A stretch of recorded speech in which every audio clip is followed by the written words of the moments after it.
Okay, we're going to get started. All right, I'm walking in the camera angle. Hello, everyone. I'm going to introduce a end of semester project presentation for the class that we had on what we called our high performance computing cluster design, codename Bob and Alice. This is somewhat of a continuation from what we did this in the summer semester, where we just focused on Bob, which ended up being a 64-node Raspberry Pi-based high-performance computer. The team is now taking on the exercise of building yet another high-performance system using a different node style, which you'll hear about, and all the challenges associated with that. So I believe I'm going to let each of the students that participated introduce themselves, and they're going to tell you about what part of the project they did, the outcome, the results of that work. So I think the first speaker is going to be Aaron Young. He's going to kick it off, and then we'll go over everybody. So enjoy. Hello, welcome to this presentation. Here's an overview of what we will cover today. First, we're going to go over the hardware overview slide, which will introduce Alice to you, then the software stack that runs on Alice. Following that, we'll get into the hardware setup, followed by the software setup, and then the applications that we were able to run on Alice, and some additional applications we added to run on Bob. So this is Alice. Meet Alice. Alice has 32 Pine 64 nodes hooked up to a gigabit switch, which makes up the 4 towers you see here. Alice also has 12 Nividia TX1 GPU boards, which are also hooked up to the gigabit switch. Because the gigabit switch is 68 ports, we can fit all of the nodes onto the same switch. You'll notice that this diagram looks very similar to how Bob's hardware setup diagram looked like. In addition, we have a Alice monitoring node, which is used to monitor the state of all of the nodes in the cluster. We also have a NFS storage node, which is similar to the Pi NFS storage node, but for Alice, we use a Pine 64 as the controller for the drive. Also, we have a Pine head node, which acts as the manager for the Slurm jobs for the node and controls what's running. It also acts as the login node for people to log into to use the system. Therefore, it is connected to the internet because it's the only access point into the system.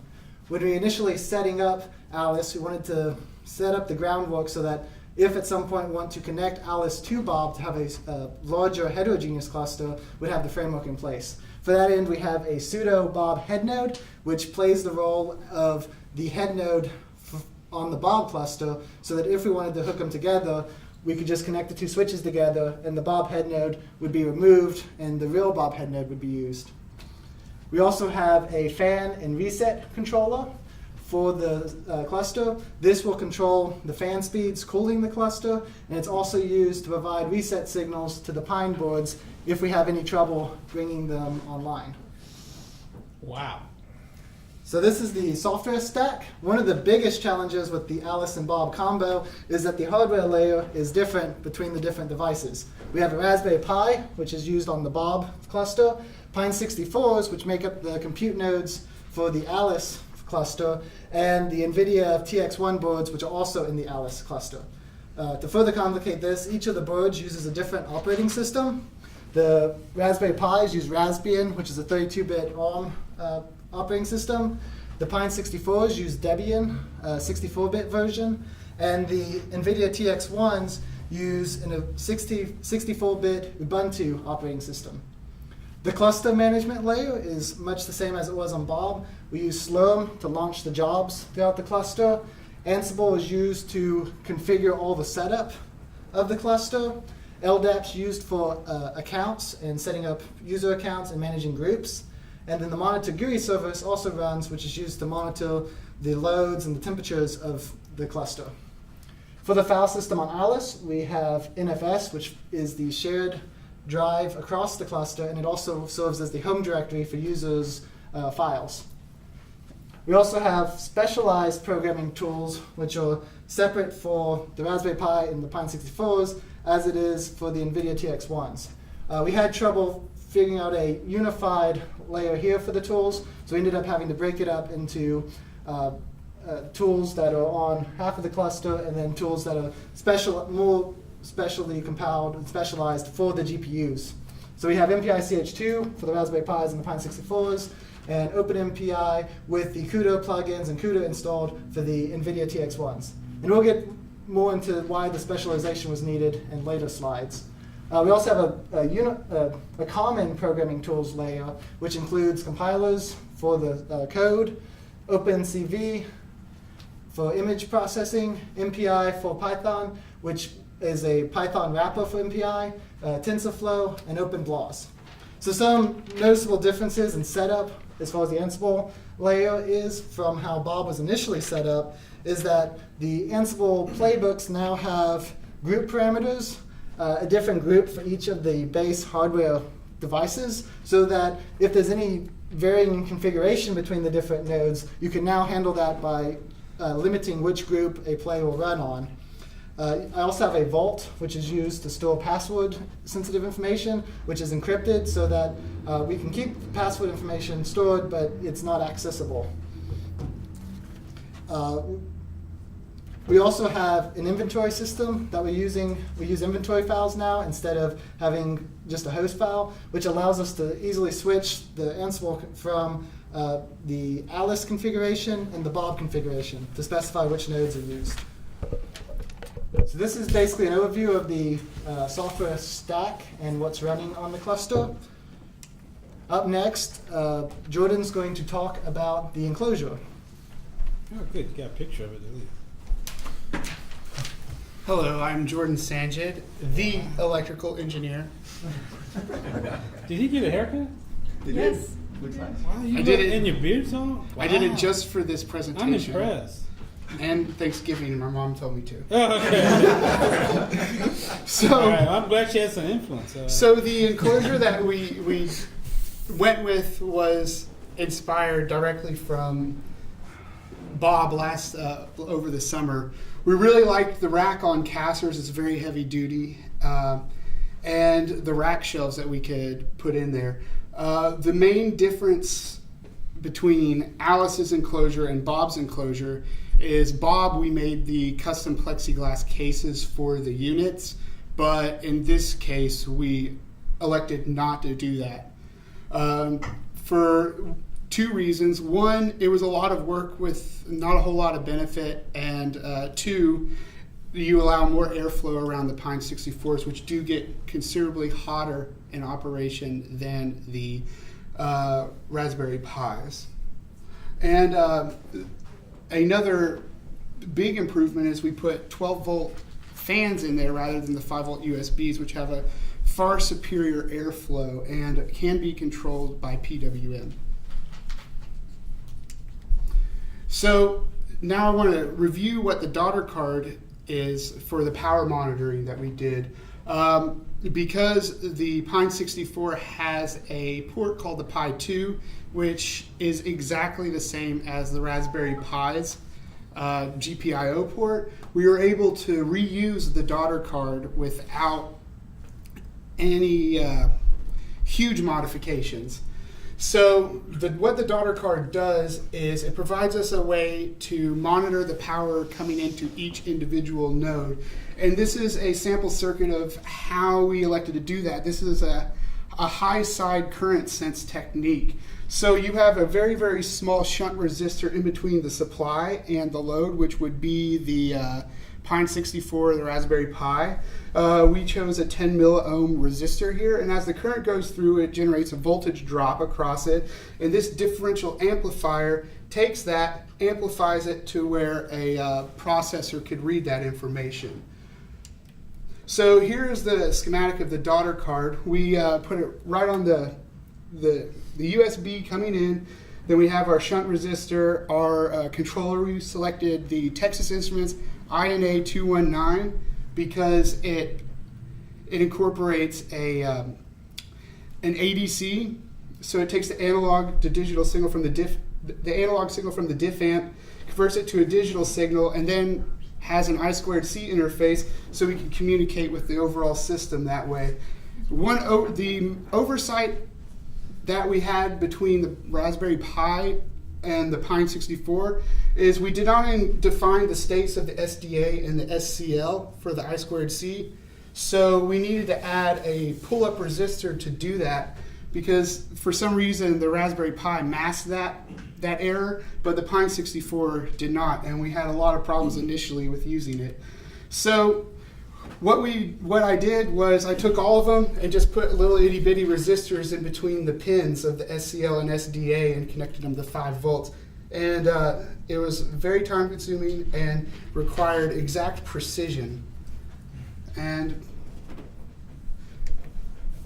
that's it, and Caleb is going to talk to you about the firmware for it. Thank you. So my name is Caleb Williamson. I'm a computer engineering master's student. I helped Jordan with the firmware on the daughter card. So as Jordan said, we wanted to use as much as we could from Bob as far as the daughter cards were concerned. So we utilized the same Adafruit C++ library for the INA 219. And last time we were using these with Bob, we used a Python library that overlaid this C++ library that gave us a lot of really useful functions. So when we were building all of our software, it utilized this Python library and made it a lot easier for all of us to build on top of it. Unfortunately, this library was built with some assumptions, basically that we were using only Raspberry Pis. A Pine 64 is obviously not a Raspberry Pi, so the entire library had to be reworked. Now, fortunately, after it's been reworked, it can be released out into the wild. So anyone with a Pi-like, I'll say Pi-like board, with Linux in almost any flavor, which is a scary thing to say because there are a lot of flavors, but hopefully with any flavor, we'll be able to use it. It'll be available on our Bitbucket, so that's pretty exciting. And the monitor node is what we'll be using the daughter cards to monitor all of the voltages, and that's the firmware. Cool.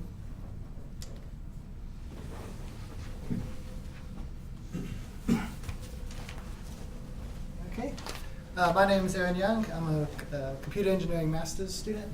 And so the monitor backend is, we use a separate Raspberry Pi with a touchscreen on it to display all of the monitoring information. And a Python monitoring script runs as a service on each of the nodes, and it collects the data from each node and sends it to the monitoring node.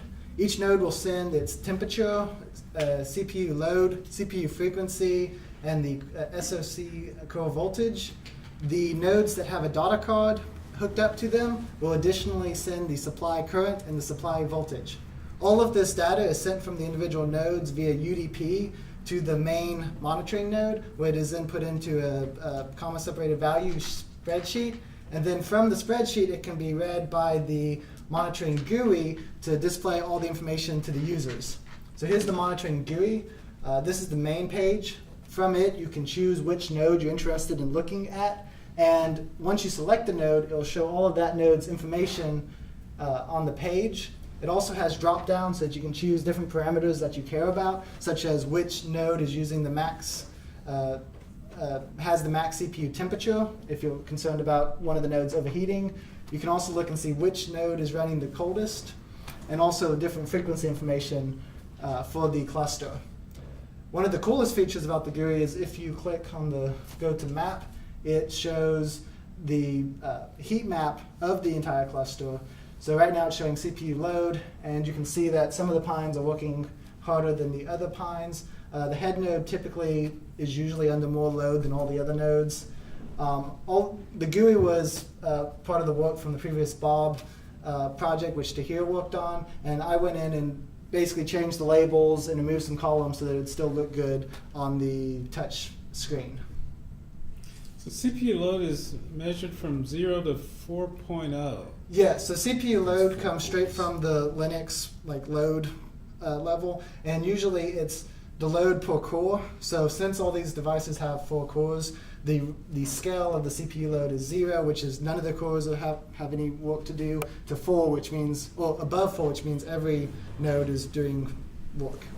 I see. Or every core is under heavy load. So that's interesting. So you don't have I expected a 0.25 to be one core out of 4 per processor, but it doesn't seem to have that scale. Yeah, and this is basically just what's reported from the Linux top, like the Oh, low this is number the vectors. top. So this is like, evaluations. yeah, this is basically just what All right. Linux uses So to whatever. tell you how heavy a system's under load. Okay. Okay. Jordan's back up to talk about the fan and reset controller. Man, that is awful pretty there. Yes, Very it is neat. very beautiful. Yeah. So this is the fan and Pine reset controller that we developed using an Arduino Mega 2560.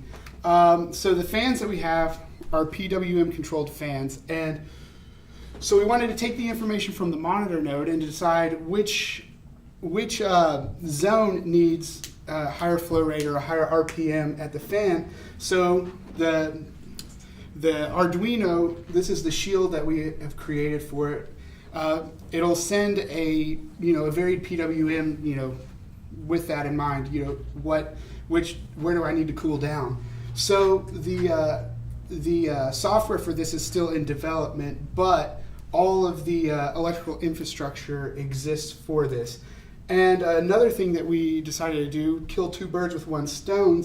One stone is we decided to control a reset on the Pine 64 because every once in a while a Pine 64 doesn't boot up properly. So the idea would be that one of the devices would say, hey, this one's not booting up. And through the GPIO here, the digital output on the Arduino, we'll be able to bring that logic low and pull the reset switch low on the Pine 64. So this is what it looks like when it's inside the box. These are all the connectors to the fan, and here's the shield on top of the Arduino. Good gracious. Those cables are awful fancy. Yes, they are. Shielded, what is that, a woven cover. Yes, they actually came like that, so that's not my work. So those connectors came on the fans, came with the fans? Yes, so what we did was we just, as you can see, I put these 4-pin connectors right here, just these headers, and wired it up directly from the PWM controllers. And yeah, Nice. so that's that. So do you have this, when will the software be done before the end of the semester? We are hoping to complete the software in the next 7 days. Boy, I tell you, it sounds like How do you determine if one of the Pine nodes needs to be reset?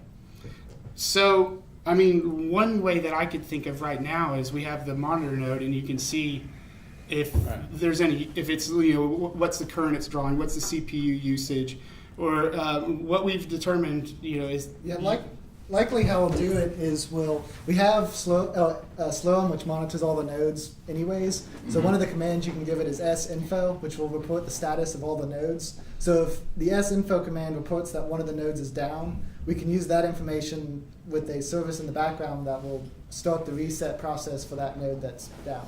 So probably just use a monitoring service on probably the monitoring node or the sudo bob head node that will keep looking at the state of the workers, and if any of the workers stops responding, it will start the reset process to bring it back up.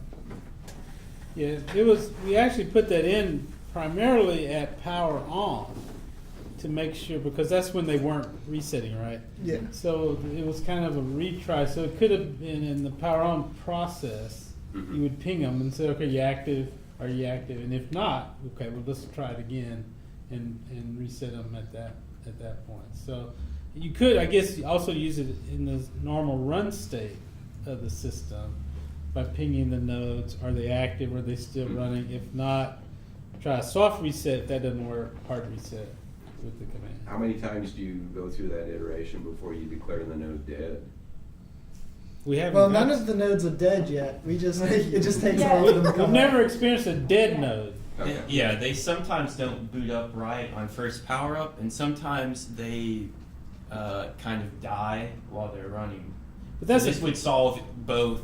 That's a use good cases. point, though. Is would we get stuck in a loop if one of the nodes was dead at power up? Would we get stuck in the loop where all you kept trying and trying and We'd probably You can just only keep reset that resetting, but you'd only do it. It's only that Doesn't single matter. node, and it'd only do it ever so often.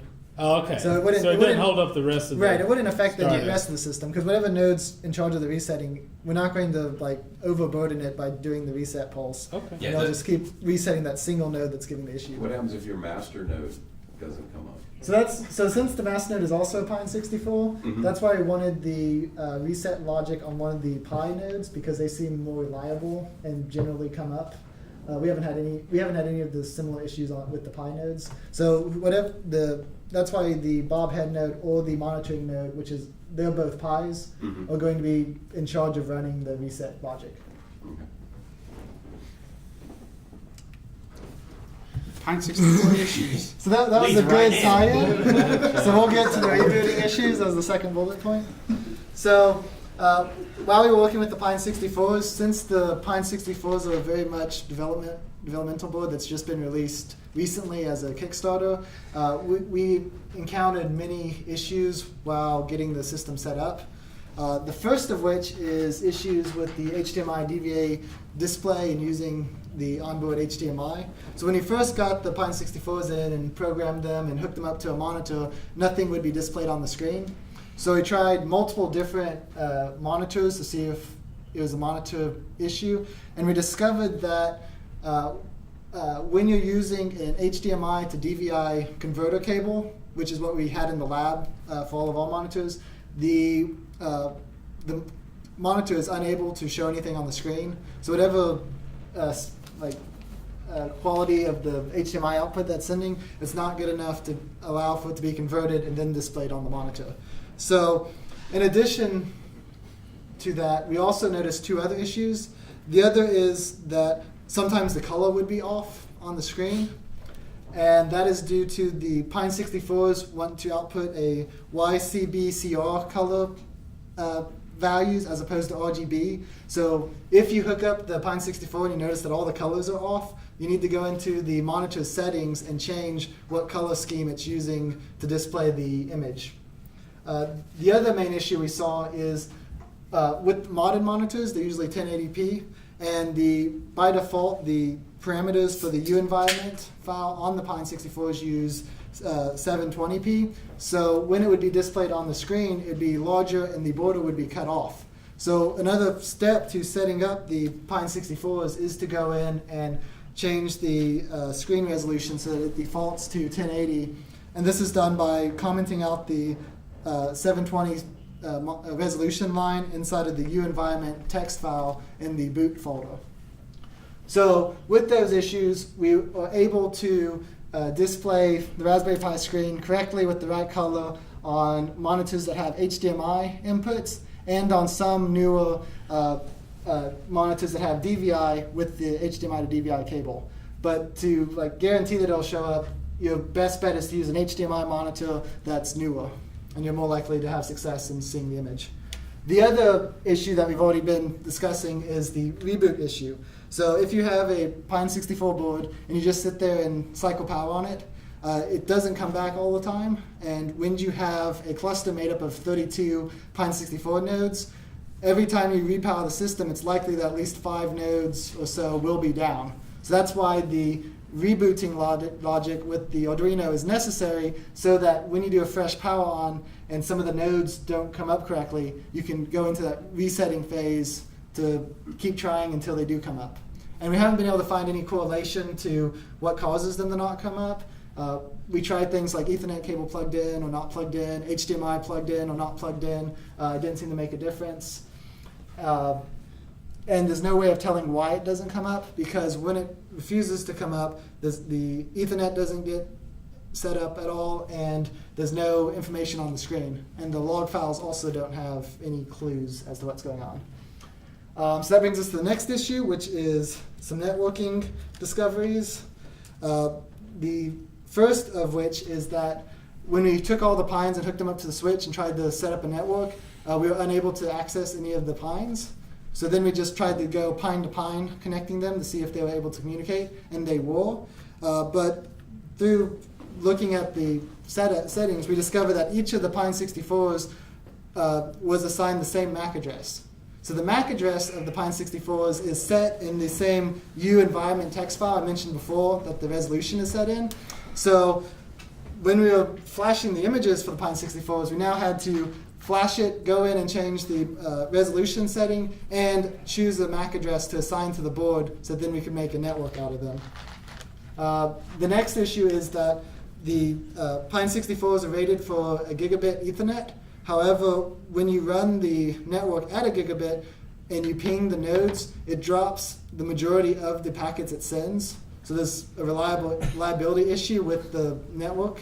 So since it's dropping so many packets, you're unable to build up a network and you're unable to SSH into any of your nodes.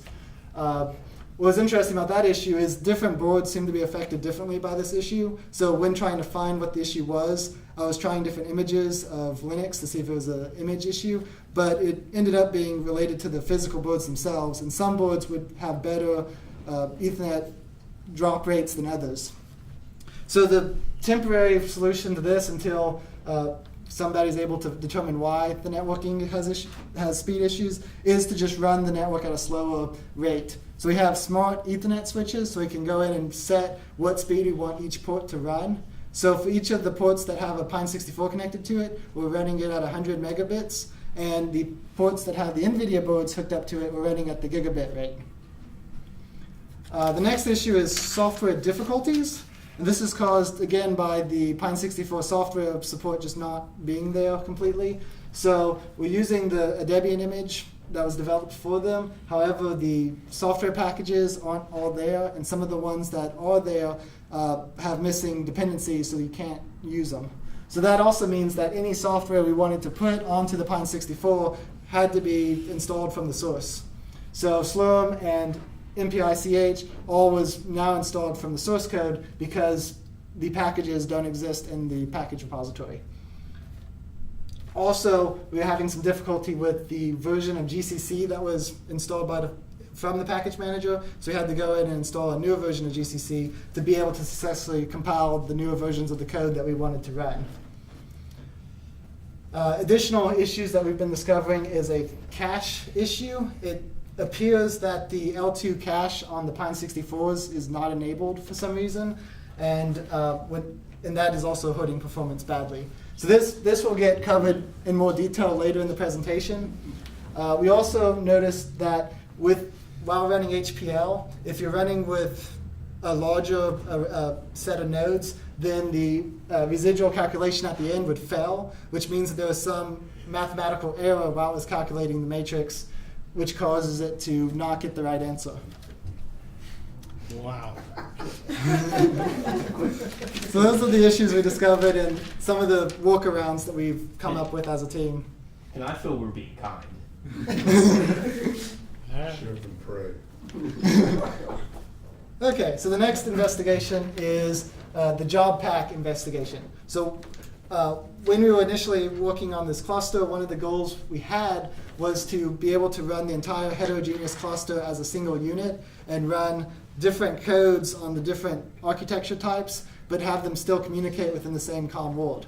So that was the main goal, and there was something that looked promising called job packs, which is a new feature in Slurm, which supports heterogeneous clusters, and it allows you to specify different executables for a subset of the nodes, and also allows you to specify which nodes you want it to run on, so that you could, in theory, run across a heterogeneous cluster.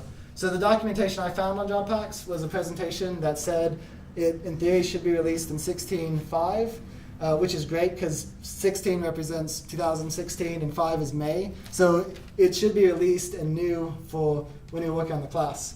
However, once I started setting up the cluster and started trying to use the job pack functionality of Slurm, it didn't know what to do with the commands. And then we realized that job packs has not been implemented in 16.05, and so we were unable to use it from that version. So once we figured out that job packs wasn't implemented in 16.05, I put a post to the Slurm mailing list asking about the job pack feature and wondering when it would be implemented.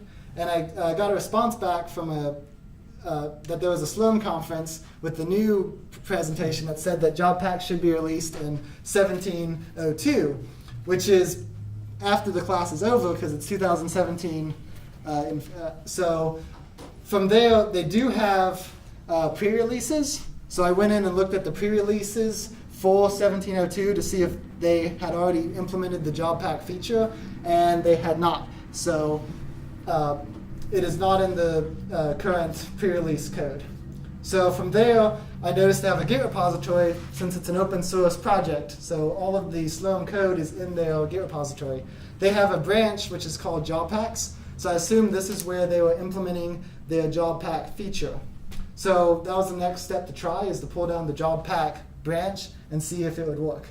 However, we were able to make the calls that had the job pack syntax, and it would launch code across the cluster. However, the jobs were in separate COM worlds as opposed to being in the same COM world. And what that means is, although it could launch the executables were not able to talk to each other using MPI, which is a big issue because MPI is the main thing that's used in cluster computing to do the message passing between the nodes to share the data. So from there, I decided the problem probably is the version of MPI CH I'm using, because I was using the ones from the packages, which were different versions, and that just screams red flags. So I went in and wanted to try different versions of MPI to see if that would resolve the issues we were having with the COM world and job packs. So tried to build MPI-CH, the newer version. However, GCC was unable to compile it. It gave some cryptic errors. So then that's when Parker was looking into a newer version of GCC for the code he was running with CUDA. So I used his newer compiler and was able to compile the newer version of MPI-CH. When we were testing it out, we found the same issue, that you can't launch the jobs in the same COM world. From there, we decided to switch over to OpenMPI to see if OpenMPI would have better luck. Because when I was looking at the presentation on job packs, it said that it supported Intel MPI and OpenMPI. So we can't use Intel MPI because we're running ARM processors. So I tried OpenMPI.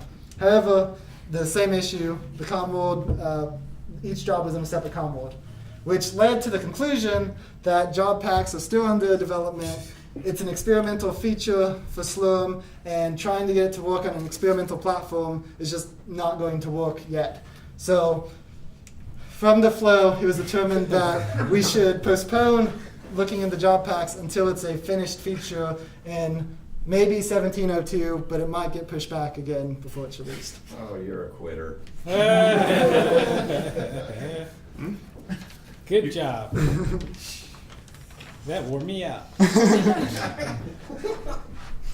Okay, so next is the accounting investigation on Alice.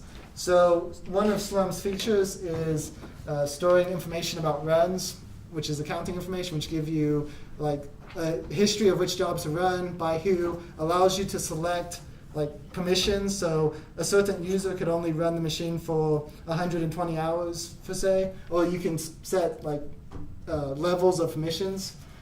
So MySQL is what's used to store all that information. Looking at the apt package for the Pine64s, there is a MySQL package. However, when you try to install it, it gives a missing dependencies error and will not install on the Pines. Looking through the list of all the software available, there is a MySQL Server 5.6, which is able to be installed on the Pine64 boards. So then I spent time learning how to configure Slurm for accounting. There's a separate service that runs for the database that you also have to set up in addition to reconfiguring the Slurm configuration for the worker nodes and the master node. I also learned what tables were needed in the MySQL database in order for the Slurm database controller to use to store the data. And when I got it all set up and tried it out, the Slurm database service would not run and said that it did not have the MySQL feature activated or installed. So I went into looking into why MySQL wasn't ready to use, and it ended up being that when you run the configuration, when you're building Slurm, it goes through and it looks at all the system information for your device, and it has to be able to detect that it has the MySQL libraries in order to compile in the MySQL feature. So the libraries that it needs are in the MySQL Dev Tools package. However, the one that's available on the apt repository does not install with the same dependency issues that I initially ran into. And the 5.6 version that I could get to install did not have the dev tools associated with it. So this is how far I got on the investigation on accounting on Alice. The steps going forward would be to install MySQL from source and try to compile it yourself and build up all the correct development tools into the right folders. However, I ran out of time for this investigation, and I think it should go a lot smoother on the Raspberry Pis, since the Raspberry Pis do have functioning MySQL packages to install. Question?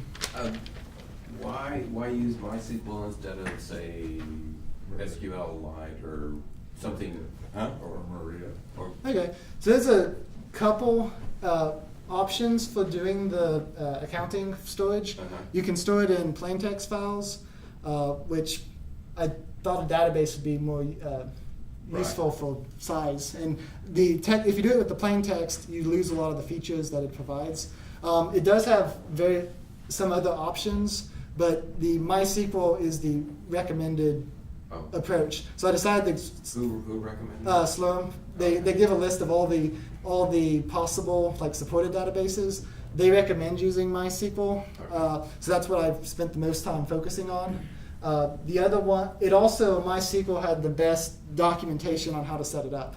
So their setup for the accounting was a little more limited than their basic setup. So there's a lot of information on the website on how to get a basic cluster configured. However, once you start looking into accounting, the instructions are a little, the instructions for setting it up deal with the MySQL more so they give more instructions on its setup.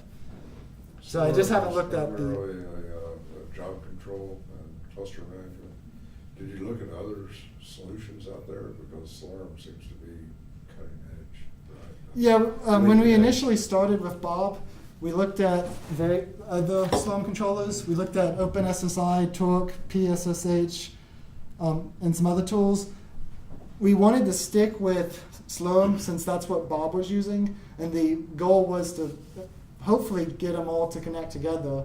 However, once we ran into all the installation issues, we decided that we don't want to connect Bob and Alice together because that would just hurt the performance of Bob, since we're unable to run anything across the The complete reason cluster. I ask is one of the widely used management tools out there is Grid Engine and its derivatives, so Grid Engine originated with Sun Microsystems. Got taken over by Oracle, which MySQL as well, which is probably why you can't get the developer package.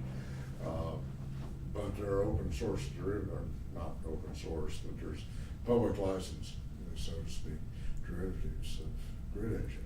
I don't think we looked at It works that. for heterogeneous clusters. I don't think it works in our Like, platform. the cluster here on campus is using Grid Engine, the last I checked.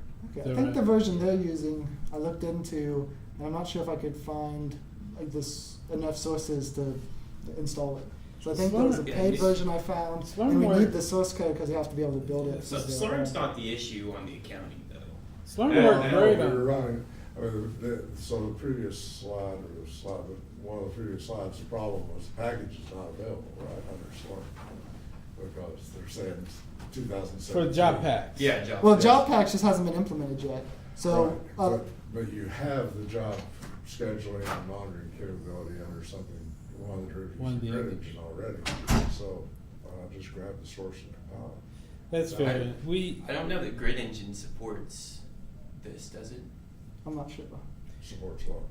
Oh, so the this- point of job packs was to run things run different binaries across different types of nodes, That grid engine's always support. and have it under the same MPI world.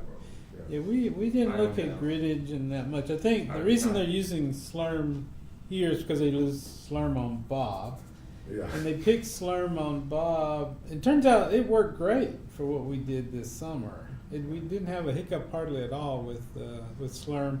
And in fact, we looked at some of the other high performance computing groups are moving to Slurm. Yeah, I mean, people will move to it. The issue is, well, not all the pieces are there. Right. You want something that works now, not. Yeah, we ran into Six some or of eight those months issues, from now. right? The addition of Alice, though, was an afterthought after we had created Bob, and so we would have had to have gone back and recreated the grid engine applications on Right. Bob, or instead of having to just kind of try to expand what we had already too. Yeah, and I think I'd rather have the students use something that is going to be something that'll be used going forward versus looking backwards as well. So they did a great job on it. It's just you're right. It's a little early for It's some a of the little folks. early. You have to be cautious about getting too close to the bleeding edge. Because Right. it bleeds and it Right. hurts the project success. That's right. Agreed. So up next is Parker, who's going to go over the HPL results and benchmarking. All right, I'm Parker Mitchell. I'm a senior in computer engineering here at the University of Tennessee, and I primarily focused on system level tasks and system performance. So the first benchmark I'm going to discuss is HPL. It's high performance LinPack. It's developed here at the University of Tennessee, and it solves a dense linear system. So put simply, it's AX equals B solved by LU decomposition. And it has several different tuning parameters, the most basic of which would be the size of your matrix in, your block sizes or submatrix sizes, which is NB, and then you define a process grid, which is P rows by Q columns.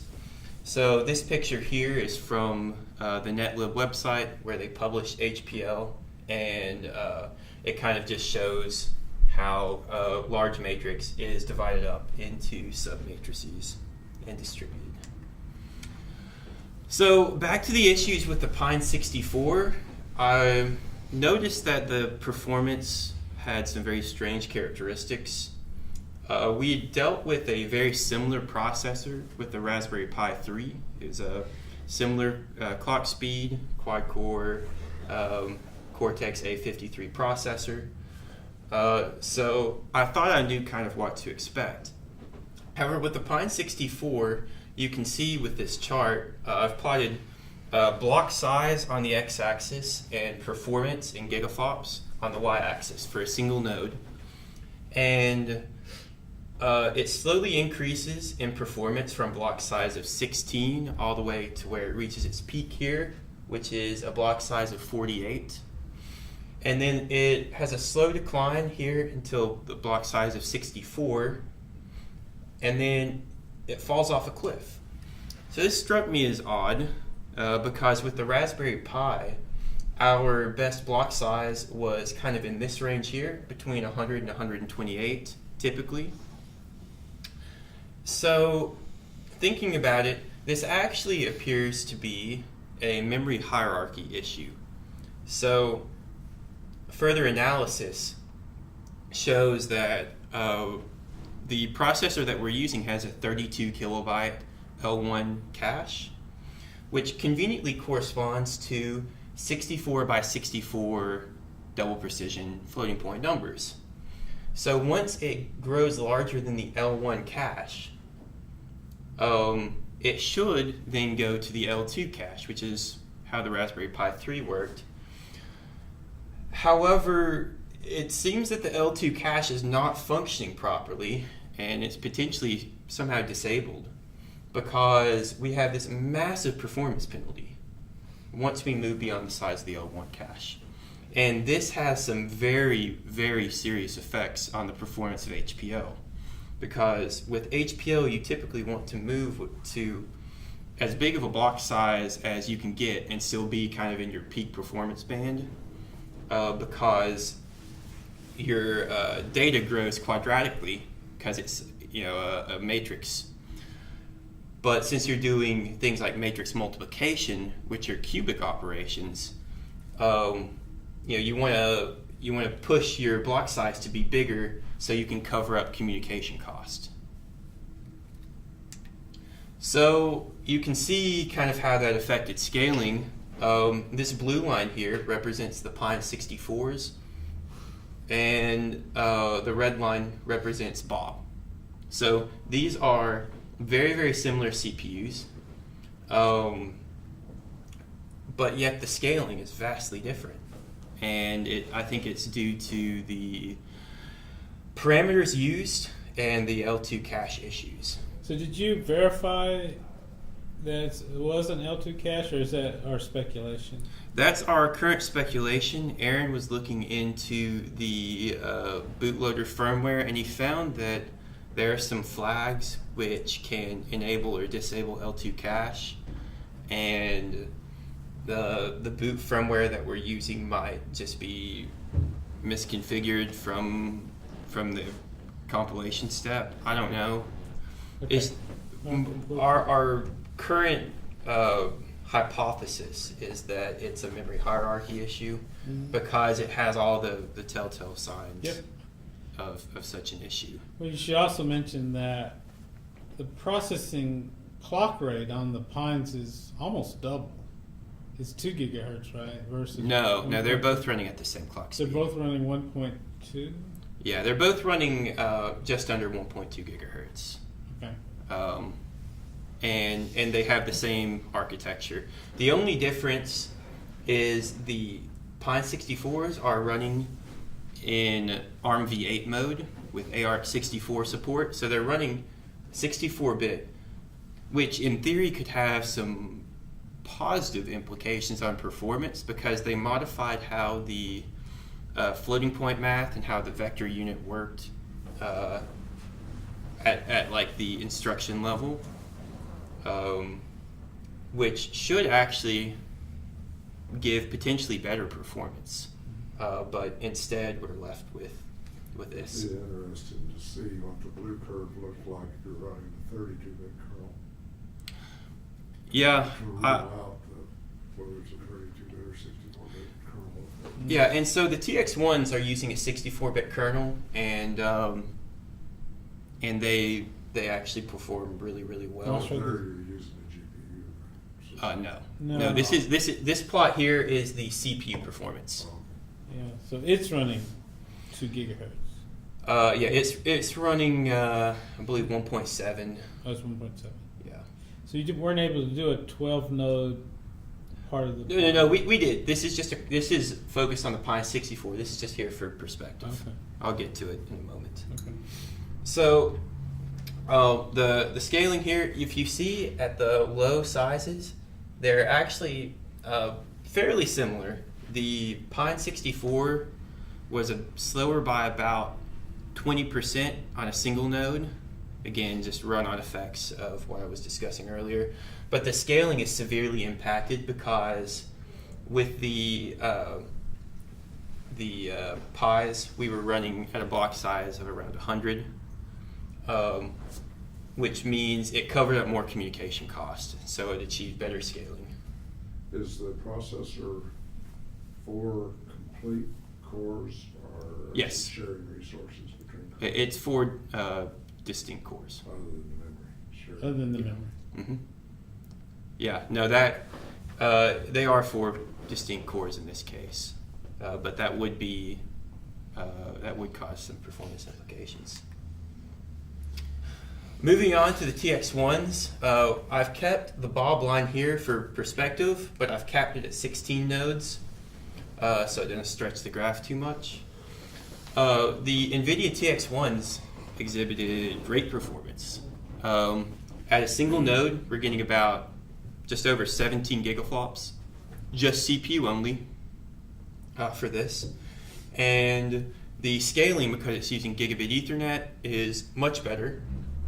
Actually, it was at the 8 and 10 mark, we're looking at about 70% scaling efficiency, which is much better than the scaling efficiency we were seeing on the other platforms. It does kind of start taking a turn here, and I'm going to rerun tests to try to nail down why it started to taper off a little bit. So You may not have enough info. We need a Yeah, couple you more mean- boards so we yeah. can tell. well, here I'm running it at every increment of 2. Right. So we need So you need 14 and 16 to see if that's really one more needed. board would help us. Yeah, but we don't have more TX1s. But we should. That's why you might not have enough information. Yeah, I don't know, 12, what's that? yeah, whatever. So So the Ethernet switch you're using, is it fully non-blocking if all the ports are active? it claims to have full bandwidth per port simultaneous. So it's however many ports we have times 2 gigabit switching capability. Because this also could be the Ethernet switch. Could be. It probably is not. Yeah, I don't suspect the Ethernet switch being Not an an issue. It's because it's a 48 port switch. It's true. It's too So small. this is too small. It wouldn't even be. Yeah, It's not this stressing it. much. I highly doubt that that's the So case. what was your ND size for this? The block size for the NVIDIA board, 128 in this test. I also did some tests on larger block sizes to see if there was any improvement. 128 was the peak block size when you ran a single node. But I checked to see if there was a worthwhile trade-off for running a block size of, say, like 200 when you were running multiple, and there was negligible difference. It was almost a difference of test variation on the TX1s Well, that in would my point to testing. the switch not being an issue. Yeah. Yeah, it seemed Right. it seemed okay. And again, this is still at this point. This is still greater than 60% scaling efficiency. It's just it's fairly linear, and then it kind of takes an elbow. So I'll rerun tests. It could just have been a bad test run. I did have tests running overnight multiple times, but the instability of Alice caused those tests, caused the whole system, the Pine head node died. The TX1's also 4-core.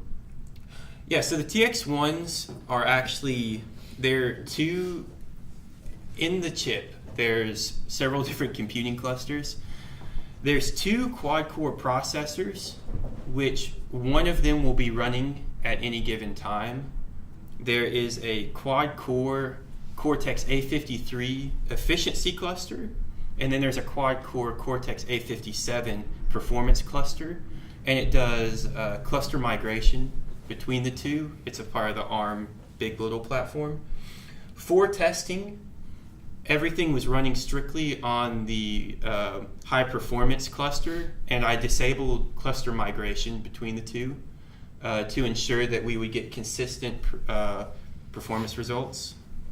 And I also fixed the clock speed to the max clock speed and disabled any power saving to ensure that our numbers were. How many total cluster cores does the chip have? Well, technically it has 8, but only 4 can be active. One cluster is active at any given time. Because of power, just energy dissipation. The Tegra X1 is designed as an embedded processor, and so when it's not needing max performance, it runs the A53 cluster. And the A53 cluster has better performance per watt up until a certain threshold, at which point it migrates to the A57 cluster, which has higher peak performance, and it scales to higher clock speeds. It's just like most smartphones now. Even Apple is doing some of this now, using an ARM Big Little type system. So they run the exact same instructions. It's just two clusters inside of 4 cores. And then there's additionally the GPU. Have you had any problems with the TX1 locking up or failing? No. No, the NVIDIA has a lot more engineering resources than the Pine 64 people. And so it turns out that NVIDIA did in fact produce a quality product. The X1 chip is used in a lot of things. So You did have some startup. initially I had challenges. issues with their software, but they updated it and fixed it all. So they fixed everything, after a couple weeks of scratching my head. So no major complaints. Everything seems great in comparison. So you're probably wondering, there's a GPU on this. Where's the CUDA results? So HPL does not natively support CUDA in its reference implementation. So I went out and looked for some way to leverage the GPU because there's performance there. It's great at parallel tasks. So I found two variations. There's one which is just a GitHub project from a guy named David Martin. I have no idea what this guy does. It appears to just be a hobby project. And then NVIDIA has some code. I actually was in touch with a guy who handles developer relations for NVIDIA, and he handles high-performance computing. And he just sent me to this code, which is actually optimized for an Intel system, and it's optimized for the Fermi architecture. We're not using Intel, and we are using a much newer architecture than Fermi. So both of these are kind of suboptimal. Furthermore, the GPU theoretically is only 16 gigaflops of double precision performance because the TX1 is optimized for half precision and single precision floating point operations. They actually really push half precision operations for deep learning, and it can offer upwards of a teraflop for half precision. And so there's not a whole lot of performance there, actually, less than the CPU is practically getting. And there's a large overhead with sending things back and forth. So none of these worked very well. I had issues with both. I had issues verifying that the GPU was properly utilized. So I'm not publishing those results right now because it doesn't exactly make sense yet.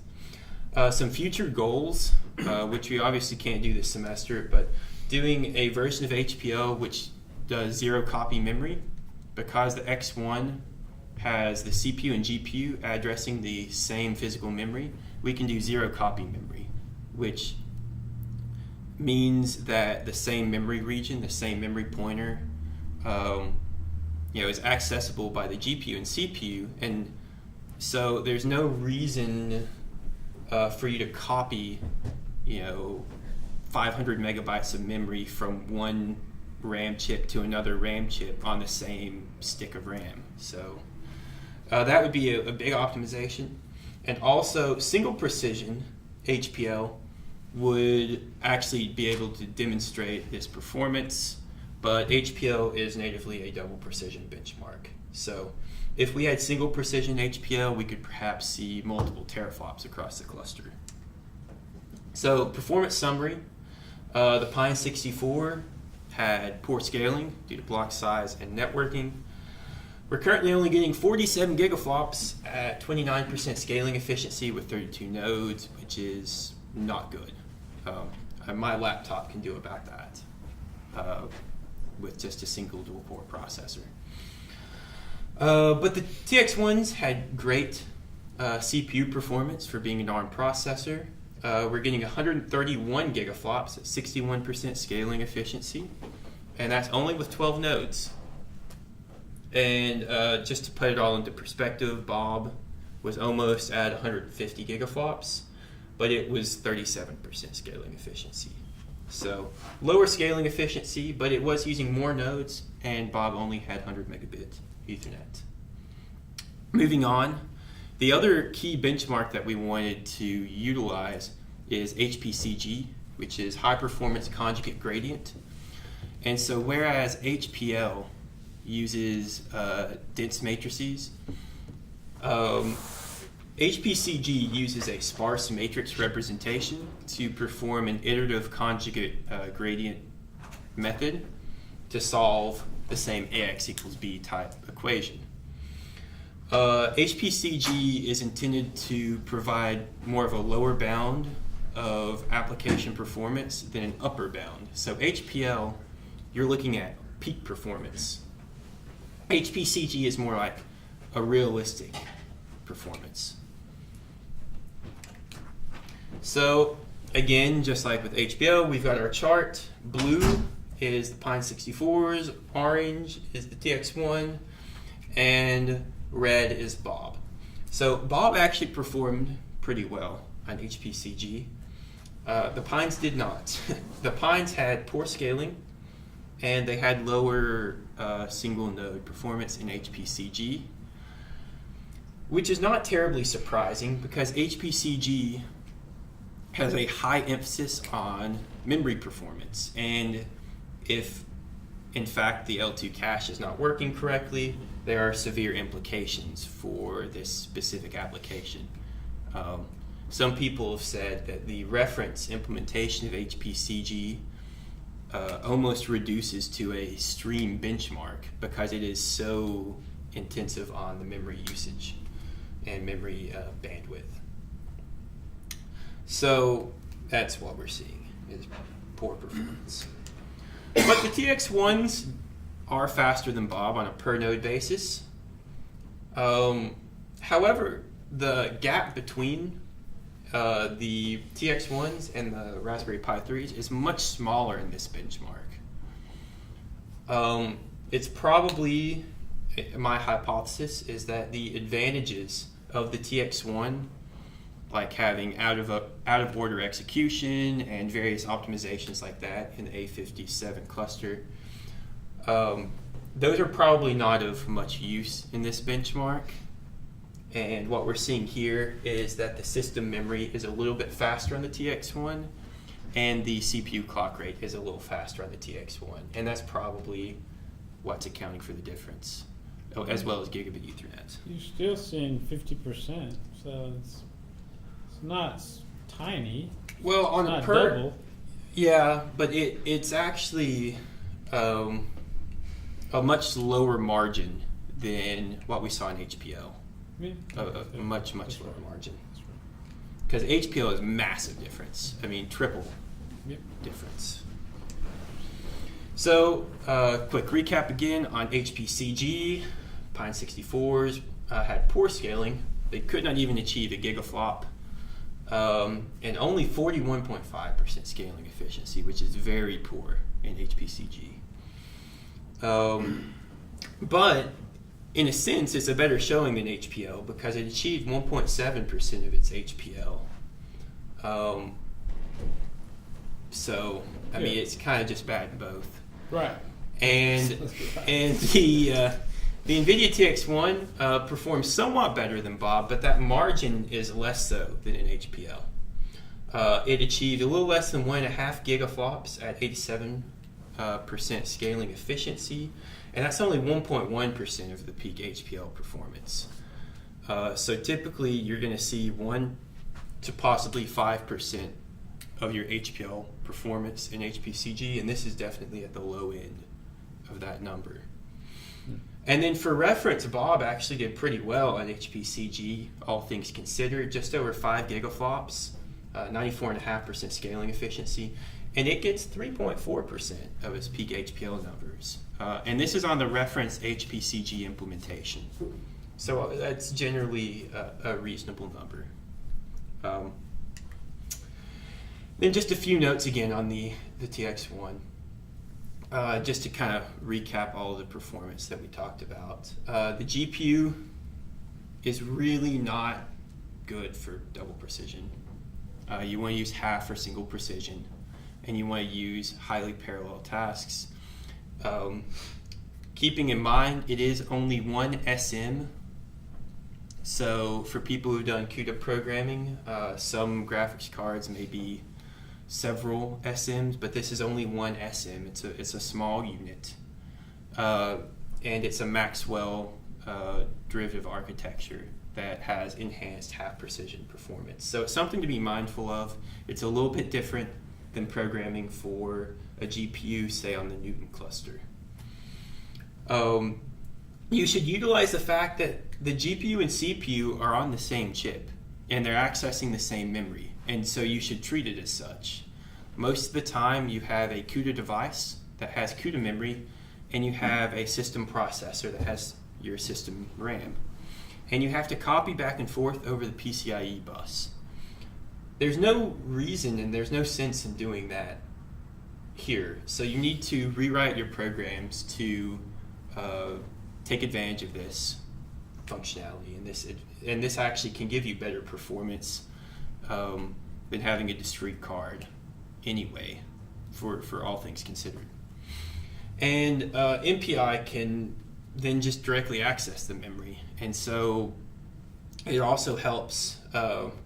There's been a lot of work done on CUDA-aware MPI, where you can just pass in a pointer to your CUDA memory, and your GPU can send something over MPI directly, and it doesn't have to go through all your CPU memory hierarchy.